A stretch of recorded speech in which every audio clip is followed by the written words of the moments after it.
colocar agora na nossa conversa um outro fator importante de poder. Até agora nós vimos qual o fator de poder, quer dizer, qual estratégia parece que vai funcionar melhor ou não na corrida do segundo turno. Uma outra questão importantíssima para a gente poder entender o que acontece logo de cara, depois dessa eleição, tem a ver com a configuração da Câmara para 2023. Não preciso repetir aqui para vocês que são público antenado em política, quais as prerrogativas e os poderes que o Legislativo alcançou nos últimos anos.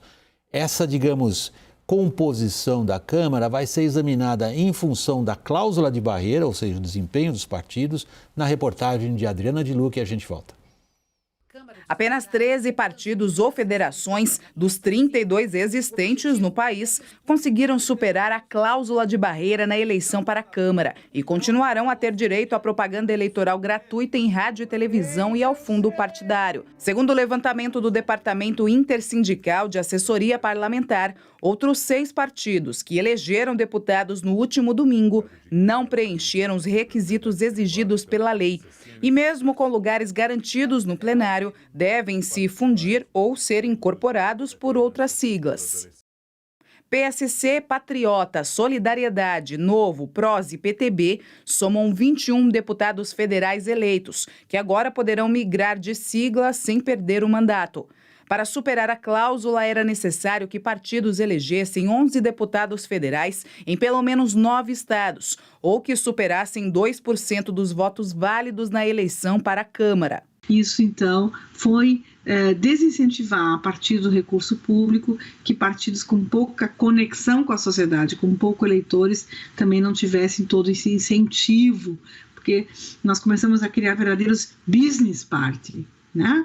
Partidos que são uma pequena empresa para candidaturas de carreiras individuais. A cláusula de barreira foi adotada no Brasil em 2018, com a previsão de aumentar os requisitos a cada eleição. Para 2026 serão necessários ao menos 13 deputados eleitos ou 2,5% dos votos para a Câmara. O objetivo da medida é tentar reduzir a fragmentação dos partidos no Congresso e, dessa forma, melhorar a governabilidade, já que, com menos partidos, o Executivo tende a encontrar menos dificuldade para construir maioria e, assim, aumentar a probabilidade de aprovação dos projetos de interesse do governo. Porque eles também vão ter pouco espaço dentro da Câmara, né? Pouca representação nas comissões, então não é um bom negócio, não tem muito sentido. A fragmentação partidária aumentou a cada nova legislatura no país desde 1998, pelo menos. Naquele ano, 18 agremiações possuíam representantes eleitos na Câmara. 20 anos depois, em 2018, eram 30 os partidos presentes na casa. Conforme qual o presidente vai haver novas negociações dos partidos, enfim, né? Então, acho muito cedo para ver o que vem para 2026 no sentido do sistema partidário na Câmara dos Deputados. Felipe, eu não sei, até a Fernanda, nossa editora-chefe, perguntar se a gente consegue projetar de novo aquele gráfico, esse do final da reportagem da Adriana de Luca. Me parece ser o gráfico da deterioração da política brasileira. Ele é o gráfico que demonstra como que um parlamento de baixa representatividade, ao ser cada vez mais fracionado ao longo das legislaturas, reflete uma política estagnada, incapaz de articular as respostas que a sociedade demanda. Então a pergunta é, será que eventualmente, ou eu estou aqui com muita esperança? Porque eu vi isso acontecer ao longo da minha geração, eu cobri a Constituinte como repórter, eu vi como isso foi indo. De 6, 8 para 30 partidos, é óbvio que não vai funcionar. A Fernanda me disse que está na mão. Podemos projetar de novo esse gráfico? Olha lá, Felipe, você está olhando conosco? Tô. Chamar a atenção do nosso público. Esse gráfico é a expressão da deterioração da política brasileira. Será que a gente está num ponto de flexão, Felipe? Vamos voltar para o Felipe, isso. Obrigado, Fernando. Olha, é realmente muito partido, né? E a gente não vê muita clareza nas propostas de cada partido. A gente vê mais um balcão de negócios no Congresso Nacional.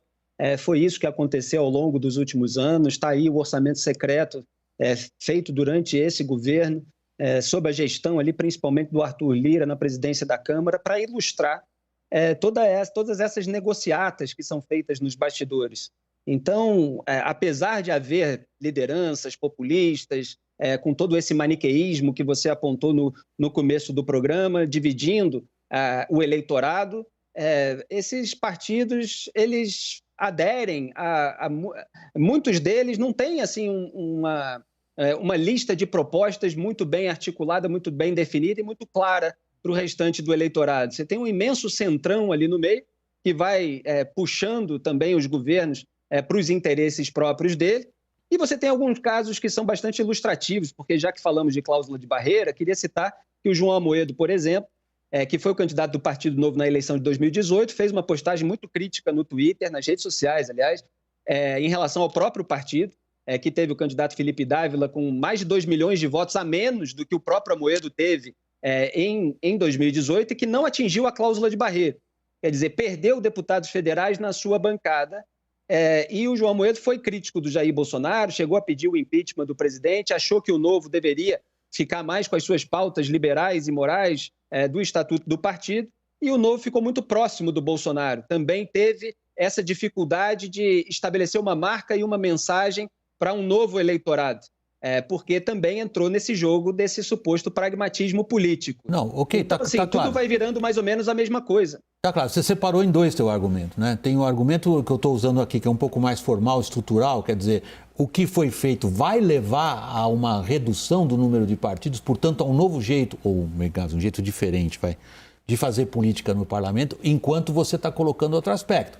Em que medida a completa falta de propostas programáticas ou ideológicas leva partidos que nasceram com propósito a se dirigir ao lado contrário do que queriam. Vai melhorar do ponto de vista da governabilidade ou não? Sim. Ou você antevê isso? Não, eu antevejo que melhora. Essa redução já para esse ano é resultado de uma mini-reforma eleitoral de 2017, que ela prevê uma gradação até 2030 e atingindo os percentuais, salvo engano, de 2022 era 2% dos votos válidos e 11 deputados. Era para ser mais. Quando o Congresso debateu isso em 2017, estava lá, era para ser maior, mas houve um aceno dos grandes partidos aos partidos pequenos para que não fosse tão dura essa cláusula de barreira. Mas a tendência, sim, é de diminuir.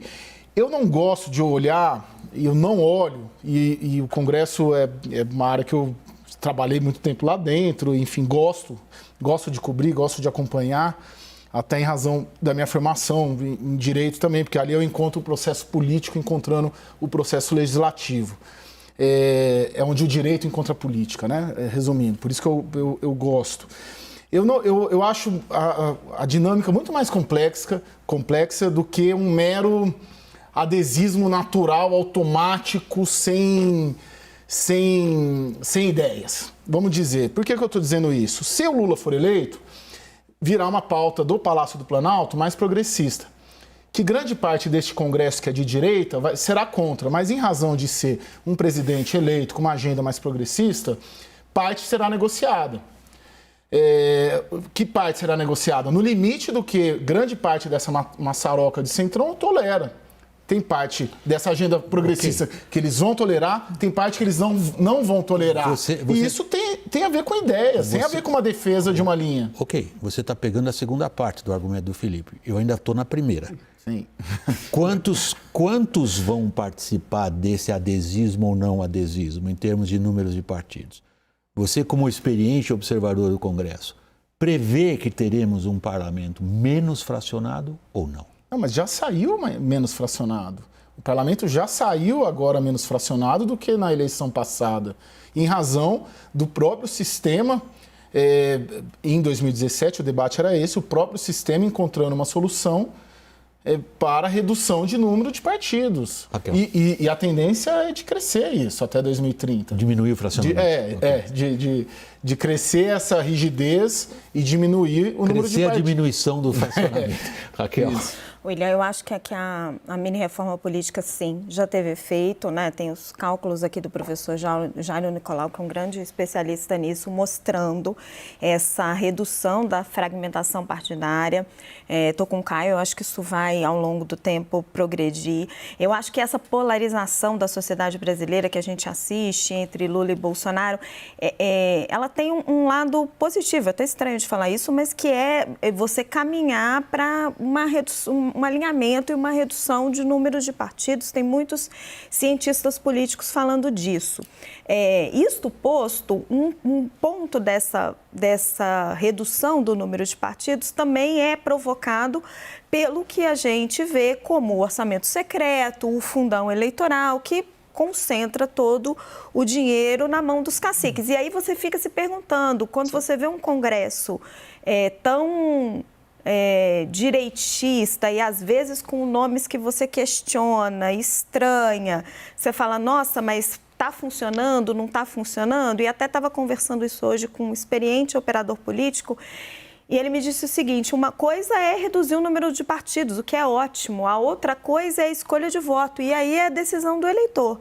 Se você não teve um centro democrático que conseguiu apontar uma pauta que convencesse o eleitor de direita, paciência.